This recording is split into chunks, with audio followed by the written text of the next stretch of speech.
Hello friend, तो कैसे हैं आप? उम्मीद है कि आप सब बहुत ही अच्छे होंगे और अच्छे से अपना पढ़ाई-लिखाई कर रहे होंगे। तो आज की इस वीडियो में हम देखने वाले हैं क्लास 10th के फिजिक्स के चैप्टर 5 जिसका नाम है ऊर्जा के स्रोत, ठीक है? तो उसको हम आज कवर करने वाले हैं। इसमें जो भी ऑब्जेक्टिव इससे बन सकता है या फिर पिछले वर्षों में बना हुआ है, सारे क्वेश्चन को हम कवर करने वाले हैं। तो वीडियो को शुरू से लेके लास्ट तक वॉच कीजिएगा और यहाँ पे जो भी क्वेश्चन है आपको वन लाइनर फॉर्मेट में देखने के लिए मिल जाएगा, ठीक है? तो क्वेश्चन बहुत ही इंपॉर्टेंट है, इसलिए वीडियो को शुरू से लेकर लास्ट तक वॉच जरूर करना। चलते हैं हम अपने क्वेश्चन की तरफ। हमारा यहाँ पे फर्स्ट नंबर का क्वेश्चन है और इसमें बोल रहा है कि गर्म जल प्राप्त करने के लिए, ठीक है, करने के लिए करने के लिए हम सौर जल तापा का उपयोग किस दिन नहीं कर सकते हैं? तो बादलों वाले दिन हम नहीं कर सकते हैं, क्योंकि बादलों वाले दिन धूप नहीं उगते हैं और जब तक धूप उगेगा नहीं तो हम जल तापा का उपयोग नहीं कर सकते हैं, ठीक है? तो ये हमारा राइट आंसर हो जाएगा। क्वेश्चन नंबर 2 है हमारे पास कि जीवाश्म ईंधन का उदाहरण क्या है? जीवाश्म ईंधन का उदाहरण क्या है? तो हो जाएगा कोयला हो जाएगा और पेट्रोलियम हो जाएगा। और कोयला और petroleum same to same question किसमें बन जाता है? तो ये अनवीकरणीय संसाधन है। कोयला और पेट्रोलियम क्या है? तो ये अनवीकरणीय संसाधन है। यहाँ से आपको याद रखना, कोयला और पेट्रोलियम क्या है? अनवीकरणीय संसाधन है। अनवीकरणीय उसको बोलते हैं कि जिसका उपयोग हम एक बार करने के बाद दोबारा उसका उपयोग नहीं कर सकते हैं, उसको बोलते हैं अनवीकरणीय संसाधन। और नवीकरणीय संसाधन हम उनको बोलते हैं जिनका हम बार बार पुनः उपयोग कर सकते हैं, ठीक है? तो यहाँ पे आप याद रखना, जीवाश्म ईंधन बोले या फिर अनवीकरणीय ऊर्जा के स्रोत बोले, दोनों में हम कोयला और पेट्रोलियम को टिक करेंगे, ठीक है? और क्वेश्चन नंबर 3 पे चलते हैं। क्वेश्चन नंबर 3 है हमारे पास, पवनों का देश किन्हें कहा जाता है? तो पवनों का जो देश किसे कहा जाता है, वो कहा जाता है डेनमार्क को, ठीक है? कि डेनमार्क में वायु बहुत अधिक मात्रा में चलता है, इसलिए वहाँ पे आप देखोगे तो क्या बोलते हैं, पवन चक्की, बड़े बड़े जो पंख होते हैं, मतलब बिजली पैदा करने के लिए, उसको पवन चक्की के नाम से जाना जाता है। और उनके चालन के लिए कम से कम 15 किलोमीटर प्रति घंटा वायु का चलना अनिवार्य है, ठीक है? तो पवन चक्की से हम क्या करते हैं, बिजली उत्पन्न करते हैं, ठीक है? तो यहाँ पे हमारा पवनों का देश किसे कहा जाता है? तो वो कहा जाता है डेनमार्क को। तो डेनमार्क हमारा राइट आंसर हो जाएगा, ठीक है? अब चलते हैं क्वेश्चन नंबर 4 पे। क्वेश्चन नंबर 4 है हमारे पास, बायोगैस का मुख्य घटक क्या है? तो बायोगैस का मुख्य घटक क्या है?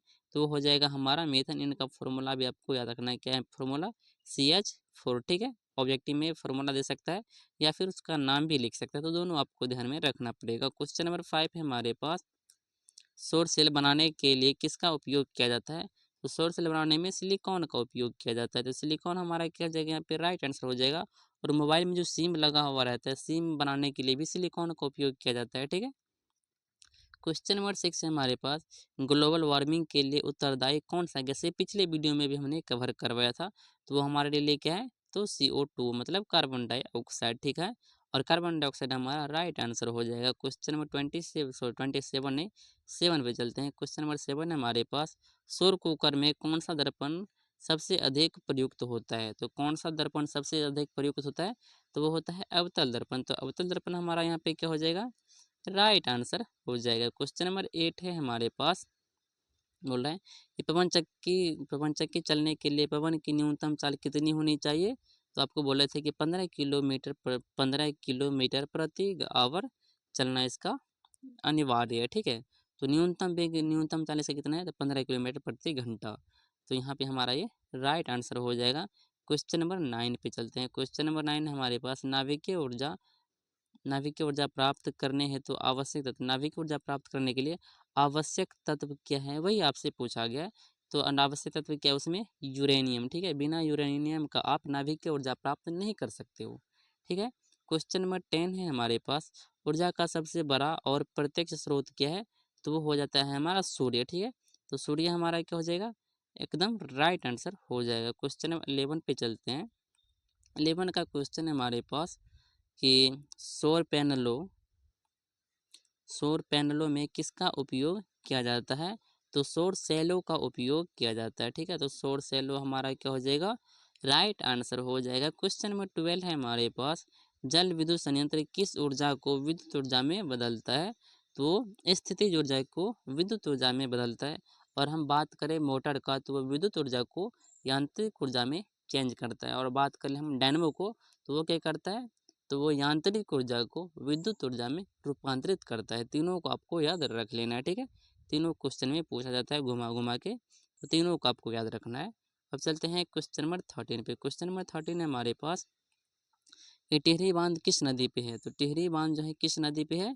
तो वो है गंगा नदी पे। गंगा नदी में, गंगा नदी के निकट बसा हुआ सबसे बड़ा शहर पूछे तो वो कौन हो जाएगा? हमारा पटना हो जाएगा, ठीक है। तो गंगा, यहाँ पे गंगा नदी हमारा राइट आंसर हो जाएगा अकॉर्डिंग टू क्वेश्चन, ठीक है। और कुछ एक्स्ट्रा बता देते हैं ताकि एग्जाम में यदि कभी आ जाए तो आपसे छूटे ना, ठीक है। इसको एक्सप्लेन इसलिए कर देते हैं, तो उनको भी आपको ध्यान से सुनते जाना है, ठीक है। तो क्वेश्चन नंबर 14 है हमारे पास। क्वेश्चन नंबर 14 है, सरदार सरोवर बांध किस नदी पे है? तो वो है नर्मदा नदी पे, ठीक है। सरदार सरोवर बांध कहाँ पे है? तो वो है नर्मदा नदी। हमारा क्या हो जाएगा? राइट आंसर हो जाएगा। क्वेश्चन नंबर 15 पे चलते हैं।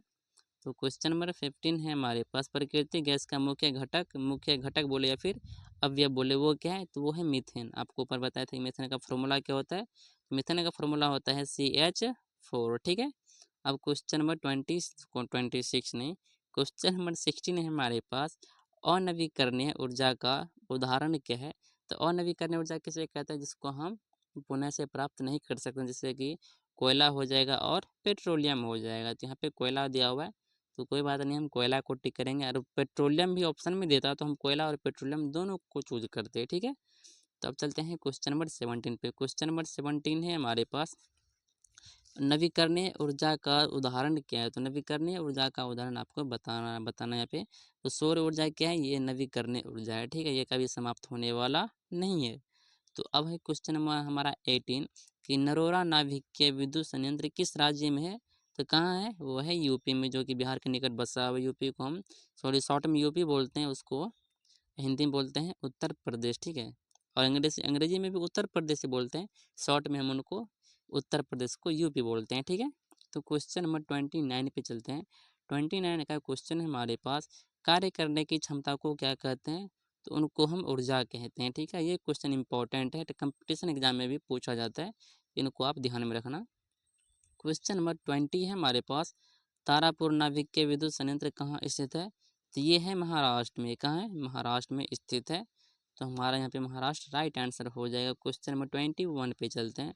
तो 21 का क्वेश्चन है हमारे पास, सूर्य के प्रकाश में हमें कौन सी ऊर्जा मिलती है? तो सौर ऊर्जा मिलती है, ठीक है। कौन सी ऊर्जा? सौर ऊर्जा। तो सौर ऊर्जा हमारे यहाँ पे क्या हो जाएगा? राइट आंसर हो जाएगा। क्वेश्चन नंबर 22 है हमारे पास कि बायोगैस संयंत्र में शेष बची स्लरी में क्या प्रचुर मात्रा में होता है? प्रचुर मात्रा में उसमें क्या होता है? तो नाइट्रोजन होता है और फास्फोरस होता है। तो नाइट्रोजन और फास्फोरस हमारा राइट आंसर हो जाएगा, ठीक है। अब चलते हैं क्वेश्चन नंबर 23 और 24 पे। 23 का क्वेश्चन हमारे पास, दो पारंपरिक ऊर्जा के दो परंपरागत स्रोतों का नाम लिखे, ठीक है। पारंपरिक स्रोतों का नाम लिखने के बोल रहा है, और यहाँ पे 2 नंबर में भी आता है ये क्वेश्चन, ठीक है। तो कोयला है और क्या है? पेट्रोलियम है पारंपरिक स्रोत ऊर्जा के, ठीक है। तो क्वेश्चन नंबर 24 है हमारे पास, बायोगैस का दूसरा नाम क्या है? तो बायोगैस का दूसरा नाम क्या है? उनको हम किस नाम से जानते हैं? और तो गोबर गैस के नाम से जानते हैं बायोगैस को, ठीक है। तो यहाँ पे हमारा क्या हो जाएगा? बायोगैस का दूसरा नाम गोबर गैस हमारा राइट आंसर हो जाएगा। क्वेश्चन नंबर 25 पे चलते हैं। क्वेश्चन नंबर 25 का जो भी है इंपॉर्टेंट है, ठीक है। इसमें बोल रहा है कि सौर स्थिरांक का मान कितना होता है? तो 1.4 होता है, ठीक है। तो यहाँ पे हमारा 1.4 क्या हो जाएगा? राइट आंसर हो जाएगा। अब चलते हैं क्वेश्चन नंबर 26 पे। तो 26 का क्वेश्चन हमारे पास, ओजोन परत की क्षय के लिए प्रमुख कारण क्या है? तो वो है CFC। CFC का फुल फॉर्म क्या हो जाएगा आपके पास? तो इनका फुल फॉर्म हो जाएगा क्लोरोफ्लोरोकार्बन, ठीक है। क्लोरोफ्लोरोकार्बन राइट आंसर हो जाएगा। क्वेश्चन नंबर 27 पे चलते हैं। 27 का क्वेश्चन हमारे पास, ऊर्जा का उत्तम स्रोत क्या है? ठीक है, किन ऊर्जा को हम उत्तम मानेंगे? तो जो प्रति इकाई आयतन, ठीक है, आयतन अधिक हो, प्रति इकाई आयतन अधिक होना चाहिए, और कार्य अधिक कार्य होना चाहिए, और सस्ता भी होना चाहिए। ऐसा नहीं कि अधिक कार्य करता है लेकिन महंगा है, तो उसको हम ऊर्जा का उत्तम स्रोत नहीं कहेंगे, ठीक है। तो अधिक कार्य भी करे और क्या सस्ता भी हो, तो उसको हम ऊर्जा का उत्तम स्रोत के नाम से जानते हैं, ठीक है। तो क्वेश्चन नंबर 28 है हमारे पास कि केगा नाभिक के विद्युत संयंत्र किस राज्य में है? तो ये कहाँ है? कर्नाटक में, ठीक है। तो कर्नाटक हमारा क्या हो जाएगा? राइट आंसर हो जाएगा। क्वेश्चन नंबर 29 पे चलते हैं। क्वेश्चन नंबर 29 हमारे पास, सौर जल तापक में किस रंग का उपयोग किया जाता है? ठीक है, उसमें जो बर्तन होता है उसमें किस कलर का होता है? तो वो होता है काले रंग का। काले रंग का हम इसलिए यूज करते हैं क्योंकि काले रंग जो होते हैं वो प्रकाश मतलब जो धूप से मतलब सूर्य से निकलता है प्रकाश, उनको अवशोषित कर लेता है, ठीक है। तो इसलिए काले रंग का हम वहाँ पे उपयोग करते हैं। तो 30 नंबर का क्वेश्चन है, एलपीजी का मुख्य घटक क्या है? तो वो हो जाएगा ब्यूटेन, आपका राइट आंसर हो जाएगा, ठीक है। तो यहाँ पे हम टोटल कितना क्वेश्चन देखें?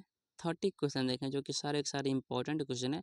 और 30 क्वेश्चन में आप कितना क्वेश्चन सही किए हो ये आपको बताना है कमेंट में, ठीक है। ये ऐसे नहीं लिखा जाता है, बल्कि ये ऐसे लिखा जाता है, ठीक है। तो 30 क्वेश्चन आप कितना क्वेश्चन सही किए हो ये आपको कमेंट में बताना है। बाकी यदि किसी प्रकार का आपको डाउट है तो वो भी आप पूछ सकते हो। बाकी वीडियो यदि आपको अच्छा लगा तो वीडियो को लाइक कर दीजिएगा, दोस्तों में शेयर कर दीजिएगा, और चैनल पे नए हैं तो चैनल को सब्सक्राइब भी कर दीजिएगा। ऐसा ही वीडियो आप देखना चाहते हैं तो आप मेरे चैनल को विजिट कर सकते हैं, ठीक है। मिलते हैं अगले क्वेश्चन के साथ अगले वीडियो में, तब तक के लिए धन्यवाद।